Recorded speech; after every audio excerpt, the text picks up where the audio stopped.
आशिकी का जो गाने थे वो कोई भी गा सकता था। आप सोचिए वो गाने कोई भी गा सकता था।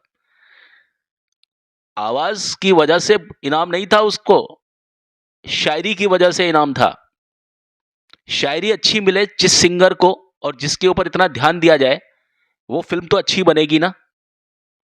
उस फिल्म की कहानी भी ये थी कि वो फिल्म एक्चुअल में फिल्म थी ही नहीं, वो तो एक म्यूजिक एल्बम था, आशिकी। लेकिन कहते हैं ना कि राह से राह मिलती चली गई और वो पूरा एक कारवां बन गया। आप देखिए उसकी फिल्म को देखिए आप, फिल्म की कहानी आपको ऐसा लगता है कि ये इम्पोज की हुई कहानी है, लेकिन जैसे ही उसमें गाने आते हैं तो आपको लगता है हाँ यार ये गानों का एल्बम जैसा लग रहा है, क्योंकि उसमें कहानी की प्राथमिकता नहीं है। कुमार शानू की आवाज में दम आया 1991, 92, 93। और ये आवाज में दम कब आया बताएं? जब इन्होंने दूसरे म्यूजिक डायरेक्टर्स के साथ काम किया। ठहरे हुए पानी में कंकर न मार सांवरी, है ना, बप्पी लहरी के साथ में गाना सुनिए आप, कुमार शानू की आवाज में।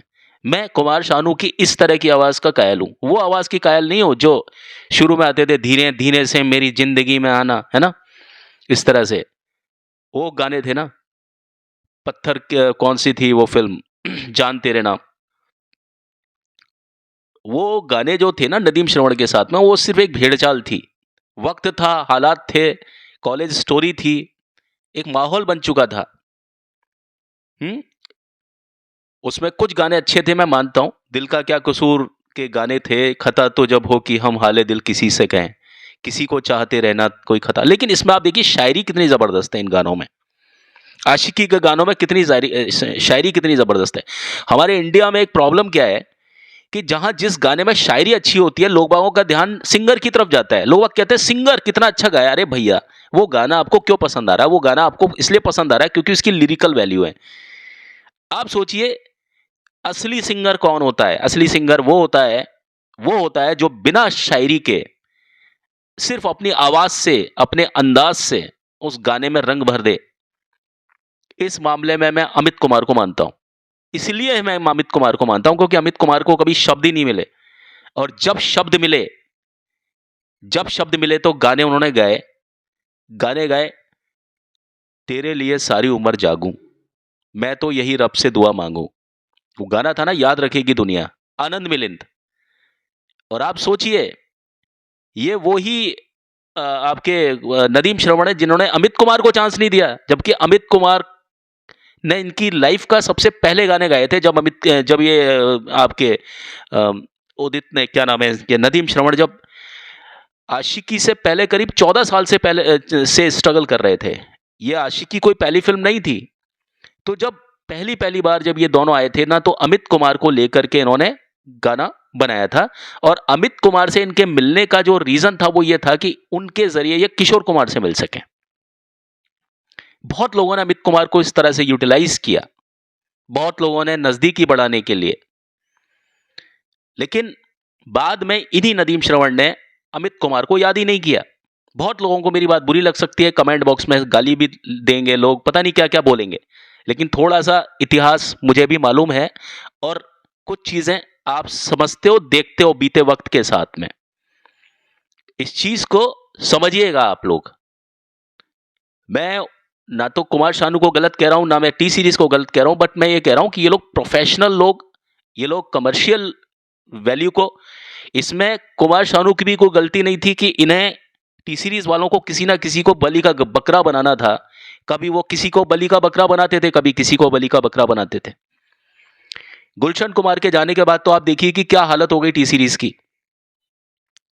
माना कि बहुत अच्छा प्रोडक्शन हाउस है, लेकिन आप समझिए कि वो वैल्यू नहीं है। वो जो इनके मूल्य होते थे ना, जब गुलशन कुमार जब तक जिंदा थे तब तक जो वैल्यू थे, तब तक क्या चीज थी वो। बहरहाल ये सारी जो चीजें थी ना, ये बहुत बड़ी एक पॉलिटिक्स थी जिसको लोग बाग नहीं समझ पाए थे।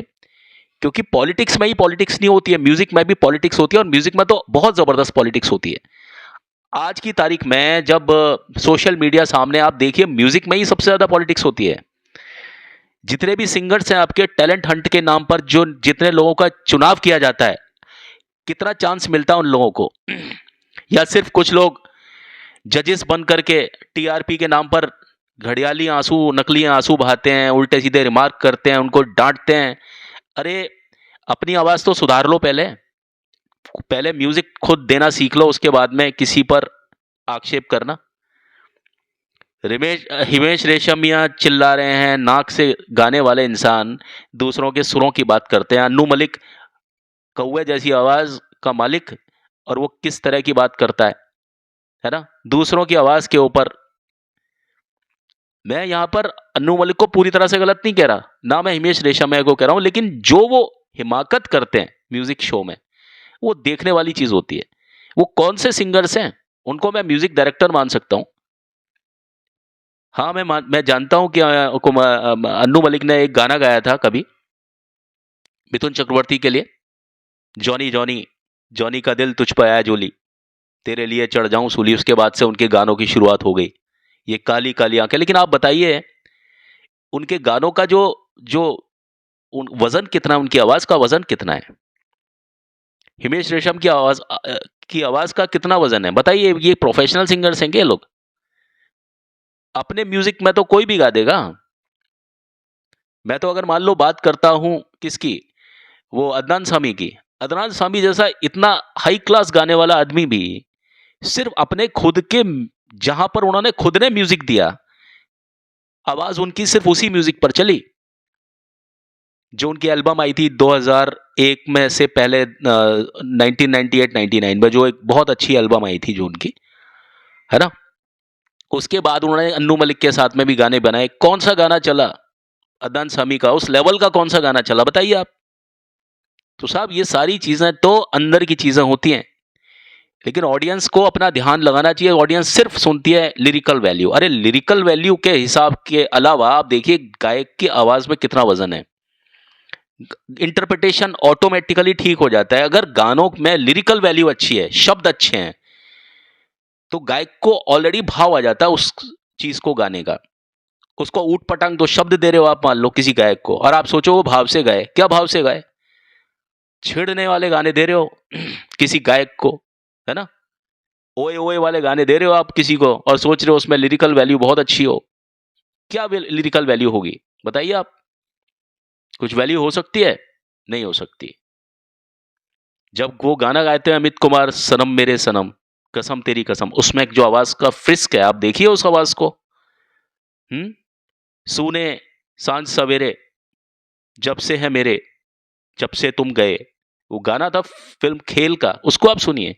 लिरिकल वैल्यू की अगर बात करते हैं, क्योंकि सिचुएशन ऐसी थी, तो बात होती है सिचुएशन की, बात इसकी नहीं होती अच्छी आवाज बुरी आवाज। मैं यहां पर बिल्कुल कंपैरिजन नहीं कर रहा हूं। मैं ये नहीं कह रहा हूं अमित कुमार और कुमार शानू को मैं एक साथ बोल ही नहीं रहा हूं, क्योंकि अगर ये चीज जरा भी कोई बोलते हैं ना, तो लोग बाग पकड़ लेते हैं। वो एक तरीका बनाया हुआ है ना, लोग किसी को भी कुछ भी बोल सकते हैं। कुमार शानू को हीरो बना करके एकदम जीरो बनाने वाला किसी की क्या औकात हो सकती थी? टी सीरीज की क्या औकात हो सकती थी?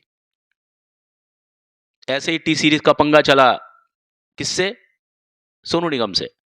सोनू निगम एकदम से हीरो से, तुम बिन उनका एक एल्बम था कौन सा था, जिसमें वहां से पंगा ऐसा हुआ कि उसके बाद में उसका करियर ही खत्म जैसा हो गया, है ना।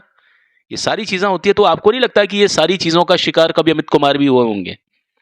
लोग कहते हैं अमित कुमार, अरे अमित कुमार ने जो नाम किया ना, वो नाम किया जो कोई कर नहीं सकता। अमित कुमार कभी भी किसी खेमे का हिस्सा नहीं रहे, कभी किसी गुटबाजी में नहीं रहे। वो अपने दिल से गाने वाले इंसान थे, सब्र करने वाले इंसान थे। उन्हें ज्यादा खेचा खाची भी पसंद नहीं थी। उनको पता था उनके पिता हैं सिंगर, ठीक है, जितना मिलता था उतना गा लेते थे, जितना नहीं मिलता था छोड़ देते थे। एक गाना था रोज रोज आंखों तले, वो गाना था ना फिल्म जीवा का। उसका एक किस्सा बताता हूं मैं आपको। वो गाना था बहुत बहुत चलता है वो गाना आज की तारीख में, लेकिन जब वो फिल्म आई थी तो वो गाना कब आया था और कब चला गया अननोटिस्ड होके। आज की तारीख में वो गाना अगर मैं बोलूंगा ना, आप लोग यूट्यूब पर सर्च करना, जवान दिलों और जो मतलब जो जवान लड़के लड़कियां हैं ना, वो उस गाने को सोच करके पता नहीं क्या आहें भरते होंगे उस तरह के गानों को। उसके कितने रिमिक्स बनते होंगे, बन रहे हैं। गाना था पंचम दा का म्यूजिक था उसमें, और वर्ड्स थे, लिरिक्स थे गुलजार साहब के, और फिल्म थी डकैतों पर आधारित, और फिल्म का नाम था जीवा, 1986। वो गाना था, रोज रोज आंखों तले एक ही सपना चले, रात भर काजल जले, आँख में जिस तरह प्यार का दिया जले। अब ये गाना जो था ना, इसमें कोई चांस नहीं था अमित कुमार की गाना गाएं। पर्दे पर मंदाकिनी और संजय दत्त। संजय दत्त ने कहा कि मंदाकिनी पूरा गाने को गा रही है, यानी मंदाकिनी को आवाज देने के लिए आशा भोसले की आवाज में पूरा गाना था, लेकिन संजय दत्त ने कहा कि सीन में मैं बिल्कुल लल्लू लग रहा हूं इसके साथ खड़ा हुआ, मुझे भी तो 2 लाइनें गवाओ मेरे किसी से। किशोर दा से फोन पे बात की गई, पंचम दा ने बोला। अब उन्होंने कहा भाई 2 लाइन के लिए मैं क्या क्या गाऊंगा, और किशोर कुमार के जो चार्जेस थे बहुत ज्यादा थे। वो चाहे गाने में कितना ही पार्टिसिपेशन करते थे, पर गाना पर सॉन्ग वो 1 लाख रुपए चार्ज करते थे। प्रोड्यूसर के पास उतना बजट नहीं था। बुलाया किसको? अमित कुमार को। सिनोनिम थे। बुलाया क्यों? क्योंकि आवाज का समानार्थक थे। कौन? अमित कुमार। किसकी आवाज का? किशोर दा की आवाज का। सिनोनिम आए। उस समय अमित कुमार सो रहे थे दोपहर में, उनकी सोने की आदत है। जब उनके पास शोज नहीं होते थे, कुछ नहीं होते थे, आराम से अपने घर पे सोते थे दिन में। उनके पास फोन पहुंचा आरडी का, आरडी बर्मन का। अमित क्या कर रहा है तू? अरे दादा सो रहा था। तू आ जाओ फटाफट, तेरे को एक गाना बताना है, गाएगा तू आ जा। ऐसे ही रिश्ता था उनका बाप बेटे की तरह। वो पहुंचे, उसको बताया कि भाई देख ऐसा है कि ये संजय दत्त का गाना है, और संजय दत्त कह रहा है कि भाई मेरे लिए भी डालो 2 लाइन। तो गुलजार से कह करके ये 2 लाइन डलवाई हैं, इस गाने को गा, इस लाइन को। अब यकीन मानेंगे, उस गाने को अमित कुमार ने फटाफट गा दिया।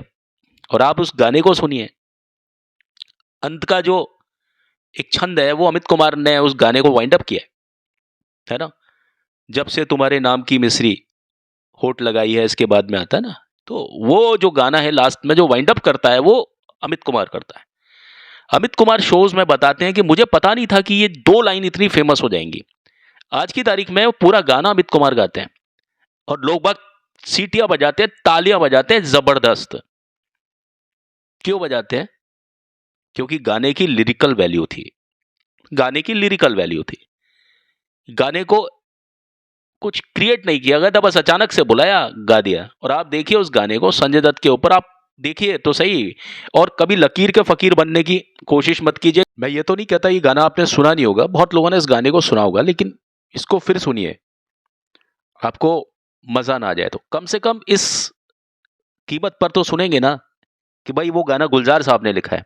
आप शायद इस कीमत पर ना सुने कि वो गाना अमित कुमार ने गाया है। क्योंकि ऑडियंस का भी तो ये है ना कि जो चीज फिलहाल चल रही होती है, लोग बाग सिर्फ उसी चीज को देख करके उस माल को ट्राई करते हैं। मैं यहां माल शब्द का यूज कर रहा हूं क्योंकि फिल्म इंडस्ट्री ने, खासतौर पर टी सीरीज जैसे कुछ ग्रुप्स ने अच्छा काम किया, लेकिन उसके साथ में जो पुराने सिंगर्स थे उनकी ऐसी रेड मार दी कि उन सिंगर्स को कभी कोई याद ही नहीं करता, उस तरह से नहीं लेता। आप बताइए कि जहां पर किशोर दा और रफी साहब की आवाज को भी आज की तारीख के लोग बाग कंफ्यूज कर जाते हैं। और फिर मैं बता देता हूं, मैं आज की जनरेशन को पिछले 25 साल की जनरेशन भी मानता हूं, क्योंकि उनको भी नहीं पता कि ओरिजिनल मोहम्मद रफी और ओरिजिनल किशोर कुमार क्या है। जब उनको ओरिजिनल मोहम्मद रफी और ओरिजिनल किशोर कुमार का नहीं पता, तो अमित कुमार का क्या पता होगा। इसलिए मैं कभी बुरा भी नहीं मानता अगर कोई इंसान किसी को गाली इसलिए दे क्योंकि उसको उसके बारे में पता ही नहीं हो, तो उसके वो अपराध क्षमा है। अगर वो इस इंसान को जानता, उसके बारे में उसने रिसर्च किया होता, तो क्या वो उसको बुरा भला कह पाता? नहीं कह पाता। जिस इंसान ने लव स्टोरी के गाने गाए, याद आ रही है तेरी याद आ रही है, जिस इंसान ने गाना गाया बड़े अच्छे लगते हैं, ये धरती ये नदियां ये रहना और तुम, वो आवाज, कुछ आवाज तो होगी ना, कुछ तो होगी वो। लेकिन नहीं साहब, कुछ नहीं। कोई कुछ कहता है, कोई कुछ कहता है, ठीक है, मुंह अपने अपने हैं, जुबान अपनी अपनी है, सबको बोलने का हक है। पर यह है कि ठीक है, एक दिमाग भी होता है जिससे बोला जाता है, सोचा जाता है, समझा जाता है। ये एपिसोड अभी मेरा खत्म नहीं हुआ है, इसको मैं आगे एक और कई पार्ट्स में विस्तार दूंगा। अभी तो चलता हूँ, लौट के मिलता हूँ। मैं हूँ आपका दोस्त, आपका host Hemant Kumar. Thank you, have a nice time, bye.